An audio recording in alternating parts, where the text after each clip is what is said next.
and welcome to the Your Financial Pharmacist Real Estate Investing Podcast, a show all about empowering pharmacists to achieve financial freedom through real estate investing. I'm Nate Hedrick, and each week, my co-host David Bright and I explore stories from pharmacists all over the country who are achieving their real estate goals while maintaining a meaningful career in pharmacy. Whether you're a first-time investor or a seasoned pro, we're here to provide education and inspiration about the world of real estate. Please note, this podcast is intended for educational purposes only and should not be considered financial or investment advice. Hey, David, how's it going? Hey, good, thanks. How you doing, man? Great. It is episode 52, which means we are 1 year, if you can believe it, into the YFP Real Estate Investing Podcast. Kind of crazy. No, that's pretty fun, though. That's a fun milestone. It's been fun to see pharmacists kind of make that concerted effort to take stronger control of their financial future. And it's been fun to see real estate investing be a part of that. Yeah, even if it's just buying a fixer-upper or, house hacking a primary residence, maybe even keeping an old house as a rental, there are no wrong ways to do this. And it's just been exciting to see all the different ways that people are including it as a part of their financial plan. It's really fun. Yeah, it's also been fun to see, in addition to some of those kind of typical moves, like buying a primary residence and just fixing it up as you live in it. We've even had folks that have taken a plunge and then gone to 2 and 3 and 6 and millions of dollars of real estate investing from there. Like, it's been fun to see kind of that whole spectrum of not just what, that most people will probably do, but even what, if you really get hooked on this, like what real estate investing can become. Yeah, I personally really enjoyed the people that come on the show early on or that we talked to right when we started this whole thing. And we're like, oh yeah, I just bought my first one and it's going great. And then we have them back when they bought 7 or something like that. Like, that's just been really cool to see that growth and just seeing others with the same kind of passion that we have for real estate investing. It's really fun.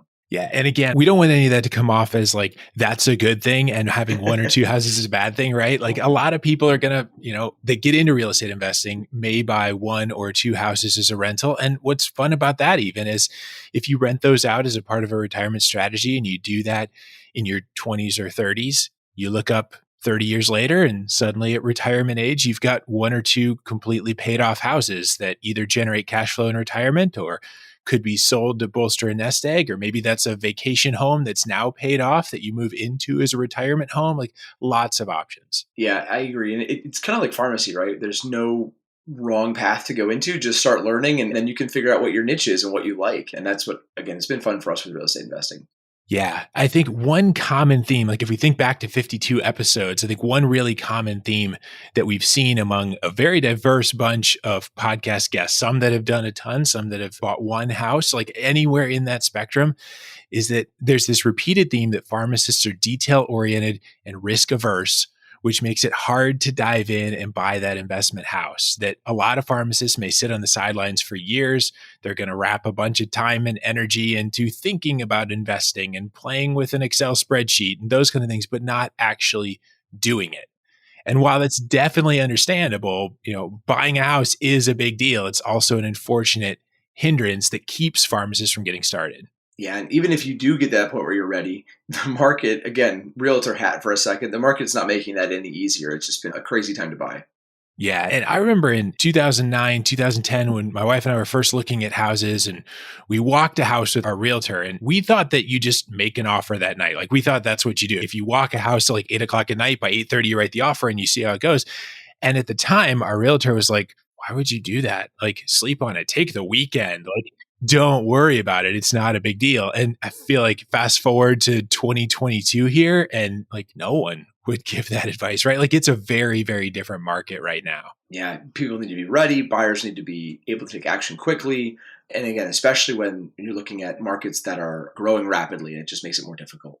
And I think that kind of convergence of the market is very fast paced. It doesn't leave you a lot of time for analysis paralysis. And then also just the analysis paralysis that's common for pharmacists in real estate investing. We thought we'd look at that common theme where all kinds of guests have said, you just have to get started. You just have to get started. And we wanted to talk a little bit about the how behind that for our 1-year episode. So we want to dedicate some time to those strategies that have been discussed about how to get started and how to give yourself the confidence and how to move quickly and react within the confines of our market today. And as always, we're going to be focusing on an investment property and how that purchase works. But a lot of this can actually be applied to a personal residence as well.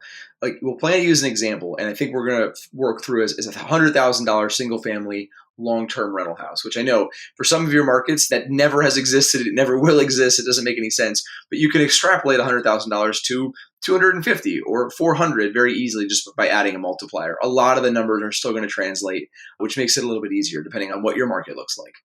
So to help with the rapid fire decision making that's required in today's market, we wanted to talk about 6 practical things that we've heard guests say across the shows recently and that we'll cover today. So those 6 things are setting your criteria, knowing your numbers, understanding your area, giving yourself an out, digging deep for all of the data, and then making a team decision at the end. And we're hopeful that by diving into those 6 things briefly and then referencing back to episodes, if there's something in there that like strikes you of like, oh, I really do want to know how to learn the numbers, we'll reference back to other podcasts and things that you can jump into to go deeper with that. But these are the 6 strategies that we'll talk about today.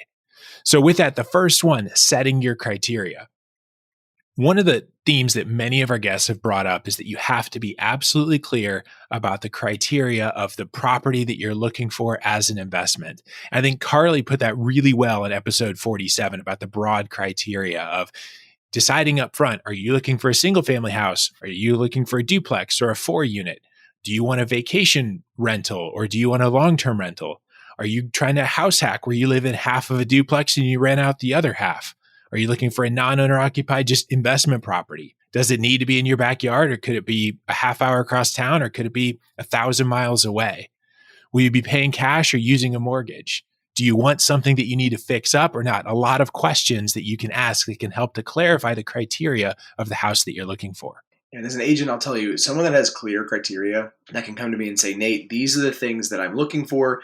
It's a single family house. It needs to be under this budget. It's, whatever those numbers or metrics are, it makes my ability to find them something so much easier, right? If you just tell me I want an investment property in Cleveland, well, we've got a lot to look at, right? You're going to be here all day. But if you can tell me these are the things that I'm looking for, I can help to streamline and find real opportunities for you.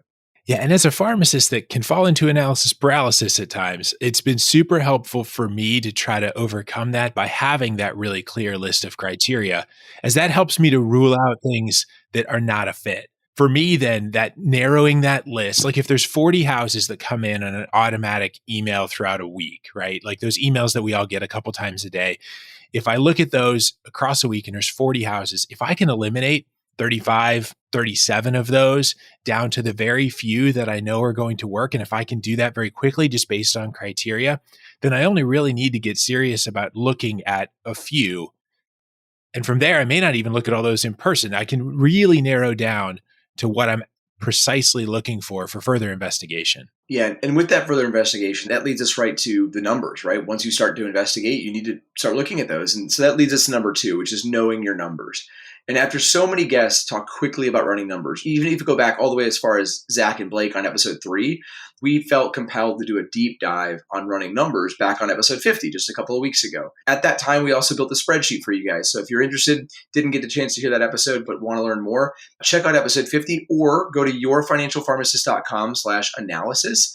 And you can grab our free spreadsheet that will help you walk through those numbers and start to figure out, is this going to be a good investment property or not? So although we don't want to spend a ton of time going through the numbers today, one theme that so many folks have brought up on different episodes is, and one that we've shared before that really was impactful to me when we bought our first rental, was the 1% rule. So just to refresh briefly, the 1% rule is that rule states that a property is likely to have positive cash flow if the monthly rent is at least 1% of the purchase price. So it doesn't mean that a property will rent for 1% of the purchase price or that you're guaranteed to make money if it does rent for 1% of the purchase price. None of that, but it's a helpful rule of thumb that if I'm looking at a property and I see a $200,000 property that I know is going to rent for $1,200 a month, that's probably not a fit and I can move on pretty quickly. If I see a $100,000 property that'll rent for $1,400 a month, it's above that 1% rule, that starts to look like maybe I should investigate that one a little further. Yeah, and obviously this is kind of your 5-minute math, right? You're quickly penciling out if a property is going to be worth it.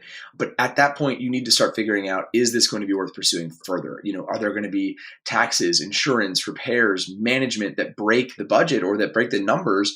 Or is the cash flow going to be something that meets your criteria? And so that upfront is one way to look at it, but you really need to be able to dive into the details. Yeah. And as much as pharmacists really kind of find comfort in the spreadsheet and comfort in the details and comfort by going through those kind of things, there are further refinements that don't always pop out well in a spreadsheet and are driven sometimes by that location. And I think that leads us to our third aspect today of understanding your area. And it's one thing we haven't really done as much of a deep dive into, but has come up on several different episodes, is the focusing on the geographical considerations of real estate investing.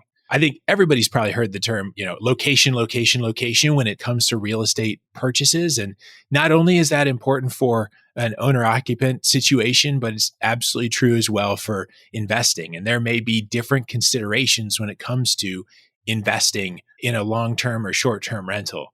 For instance, if you're preferring to have rentals in a lower priced area where there's maybe better cash flow, or a higher priced area where you may be looking for more appreciation, or maybe an up and coming area where you're waiting for a neighborhood to transition and you want to kind of live through that and come to the other side of that and support that transition. You might want to think through things about whether or not an area has a lot of different employers to frame some economic stability should a single employer move or a factory close or something like that. In some areas, it may be really important to consider like proximity to a bus stop or the quality of the school district, or is there a park next door, or other just amenities of that area. And as you think through these issues, you can better define if a city, a region, a neighborhood is a good fit for the investing that you want to do based on your strategy. And one of the things we actually have on our website, if you're interested to and want to learn a little bit more about location and how to start narrowing that down, we have the How to Get Started in Real Estate Investing guide that we put together. So if you head over to yfprealestate.com, there's a link right there that says Get the REI Guide. And it's a great way to kind of dive into that a little bit deeper since we haven't done it on the podcast so far. Yeah. And again, although we haven't done the deep dive, there's been a lot of sporadic discussion about neighborhood types and price points and the 1% rule that have come up kind of throughout a lot of different episodes. So if you're lost on what to do here, a great place to start can be working with a good realtor, because a good realtor is often very in tune with some of those aspects of a neighborhood, of a city, where investors are flocking to and where investors are running from. And the realtor can have really good answers and insight for long-term rentals or short-term rentals or amenities or those kind of things that either a buyer, if you're into house flipping, or a tenant would have their eye on. Yeah, one of the other things that we found that, again, a good agent can really help with is once you find that property, once you've identified the location and run the numbers, then it comes down to writing the offer. And so writing that offer really well is number 4, because truly, if you can't write a significantly competitive offer, it's not going to matter what house you find, right? The deals aren't just going to fall in your lap. So one of the things that I find with my home buyers that don't thoroughly understand writing an offer is not understanding the outs that they have or that exist in a typical purchase agreement. So details are very different across different markets, right? Don't read all of this and think this is exactly how my market works, because different states and different areas operate differently. They allow for different contingencies, we call it. And sometimes those contingencies are things like an inspection or getting a loan, but there are lots of other potential contingencies that you can put in as well. And all of these can be leveraged or waived, but having a simple contingency that relates to even like a home inspection, that can drastically reduce the stress that you go through with writing an offer. It's not all of a sudden, I need to purchase this house and this is the final step. I have no other outs. You have this nice ability to put in a quick offer. You can bring speed to that offer process, but then it gives you the time to actually walk through the property, understand if it's going to be something that runs into issues or if there's something scary. You have a way to back out of that. And so really knowing what your options are can be essential to making sure that you're doing this the right way. And I feel like for me, that's been really helpful to take the stress down on offers, because we made an offer recently on a house that we had not had a chance to get inside of yet, but we just knew it was a very competitive situation. So we made that offer based on pictures and things like that. And it looked really good. And all the disclosures and everything looked really good. Like this was going to be a relatively turnkey property. We were expecting just a little bit of cleanup. We sent an inspector through, and the inspector looked around, and the inspector found a lot of surprises. And through that conversation with the inspector, and as we were learning more of what's wrong, we thought that maybe from like $1,000 or $2,000 worth of repairs, this became $10,000 or $20,000 worth of repairs that we were going to need. And that's a pretty drastic budget shift based on expectations. And so we ended up using that out in the contract and that inspection contingency, and we walked away from that. And so while we were out an inspection fee in that situation, that's a much smaller price to pay in order to dodge the bullet of the $10,000 or $20,000 nightmare of repairs that we weren't expecting. Yeah, and those contingencies can not only save you stress on the front end, but they can save you pain on the back end as well. If you're looking for more, we really went into depth on this on episode 8 about contingencies and terms that are common in offers, especially in today's market, which I think is really important. And our hope is that if you can get familiar with those terms, if you can understand those contingencies, then you, coupled with a really great agent, you'll be able to relax through the process, make sure that you're offering really well and getting the proper inspections that need to be done. Yeah. And so speaking of inspections, that leads us into number 5, the gathering the data about the property. And so pharmacists were often like data-oriented, detail-oriented people, right? And so Young from episode 15, I thought he had just tremendous advice about getting that data, particularly from his perspective of living literally thousands of miles away in a different time zone from where he's investing. And so while there's a lot of data that can be gathered before the offer, you can get information from your realtor, you can get information from the online listing or the multiple listing service, MLS, looking around, like there are even other things online. One of my favorites is just Google Street View. Sometimes when you look at the house in Google Street View and then you kind of do the spin around the block, you can see like, oh, there's an abandoned boarded up house right across the street, or, oh, there's a warehouse across the street. I wasn't expecting that. Like even just some of those kind of things can really help for a quick look. Young found that sending a home inspector through or a contractor through was really good enough for him then to get the additional layer of that boots on the ground, that human touch, the person in there that can send videos or do FaceTime or however that would work. But then he didn't have to get inside the property himself when he had a realtor that he could trust and an inspector or contractor that he could trust. Yeah, I've done a lot of those walkthroughs myself, actually, on FaceTime for out-of-town investors or out-of-town clients. I actually had a couple that was a pair of physicians moving from out of state for residency here in Cleveland. And I can't tell you how many showings we did just via FaceTime. And it's a great way to, again, if you know the process and trust the person that you're working with, it's a great way to walk through a property, even if you're, again, thousands of miles away. Yeah. And I don't think that this only applies if you live thousands of miles away too. Like I tend to invest like within an hour radius of where I live. And even in that case, like I try to use some of these same strategies myself because we're all busy pharmacists. We don't have time to go walking houses 20 hours a week or anything like that. So a lot of these same strategies can apply even if you live in the same area. And even then, like I find that the quality of perspective of a good realtor and a good contractor or home inspector is so much better than me. Like if I walk up to a house and I'm standing at the curb looking at the house, I might look at it and say like, well, that house has a roof on it. Like I don't really know how to identify some of those things of what makes a house like have a good roof or not. But when I stand there and I talk with a contractor, when I'm on the phone with the contractor and the contractor can talk about soffit and fascia and ridge vent and all the different things, like I'm definitely learning along the way, which is fun, but it's so much more valuable to have that perspective of that person that really, really knows it and can help me make a good decision. Yeah. And again, alluding to here is just having that really great team around you, which is our 6th topic, which is making a team decision. We actually had Lauren Risley on episode 31 that talked a lot about team. And she wasn't the only guest that did that. We had many. But learning to lean on and trust the experts around you, you can make a much more confident decision. And when a realtor can show you comps and help you understand if you're getting a good price or not, when a property manager can tell you that the rent rates are this and the demand in the local area is that, or when a contractor and inspector can tell you, yeah, this property is in good shape, here's the detailed information that you need to make that decision. It makes everything a lot easier and you're not relying on yourself for everything. Yeah. And pharmacists, again, we've said it so many times now, are detail-oriented, data-driven folks that want to make informed decisions. But we're also pretty used to working on a team in healthcare. We aren't generally the ones getting all the information about the patient, but we're making collaborative decisions. And so while a decision to purchase a property may be totally on you and you have to own that decision as the investor, having that team around you can help bring a lot of confidence and a lot of speed to that decision. And a quick reminder here, if you are uncertain of where to start when it comes to building a team, because I was always intimidated by that myself. When it first was starting out, it just felt like building a team. I don't know how to build a team. That sounds crazy. If you just want one place to start with a really great real estate agent. And if you don't know that person, or you want to make sure that you're getting connected with the right person, we have a service to help with that.